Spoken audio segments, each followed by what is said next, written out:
We all know that one special number that seems to rule the world of circles. But what if I told you it's just one citizen in a huge, hidden universe of numbers that actually define reality itself? Today, yeah, we're going way beyond pi. You know this number. Of course you do. It's pi. It's that one constant that describes the perfect, beautiful relationship between a circle's edge and its width. And what's wild is, it's the same for a dinner plate as it is for the orbit of a planet. That's what makes it so universal. But here's the thing, right? Pi gets all the attention. It's the celebrity of numbers. The reality, though, is that pi is just one of hundreds of these fundamental numbers. It's part of a much bigger team that writes the rules for, well, everything.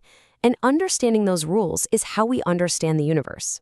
Now, these might just look like a random jumble of Greek letters to you, but each one represents another fundamental constant. We've got gamma, phi, omega, and this is just a tiny little sample from this vast zoo of numbers that are secretly shaping our world. So, what even is a mathematical constant? Well, think of it like this. It's a number with a fixed value that comes from some fundamental truth.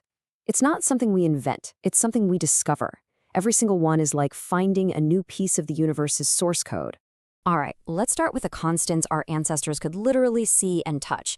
These are the numbers that describe the tangible world around us, the patterns you can actually find woven into nature itself. So here we have the classics. There's pi for circles, of course. Then you've got the golden ratio, phi, which just pops up everywhere, in the elegant proportions of a seashell, a flower, even in art. And then there's Euler's number, E. Now this one is a huge deal. It's basically the speed limit for any kind of natural, continuous growth. We're talking everything from a colony of bacteria to your bank account's compound interest. It's like the universe's built-in rate of change. Okay, so now we're going to move from the physical world to the purely abstract. These next constants, they don't describe a seashell or a planet. They describe ideas, numbers that are born from the very structure of logic itself.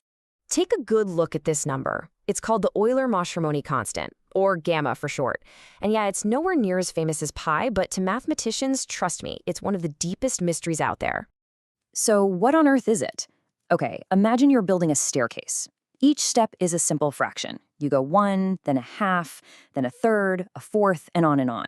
Now, right next to it, imagine a perfectly smooth ramp following this curve called a natural logarithm. Well, gamma is the tiny, constant gap that always appears between that clunky staircase and that smooth ramp as you build them out toward infinity. But here it is. Here's the mystery that has haunted mathematicians for centuries. Is gamma a simple fraction? Can it be written as just one whole number divided by another? Is it rational? And the crazy thing is, we still don't know. For almost 300 years, nobody has been able to prove whether it is or it isn't. The search has gotten so intense that we now know if gamma is a fraction, the number on the bottom, the denominator, would have to be more than 244,000 digits long. I mean, that is an absolutely colossal number for what might just be an unsolvable question. But hey, don't think for a second this is all ancient history. The age of discovery for mathematical constants is happening right now as we speak.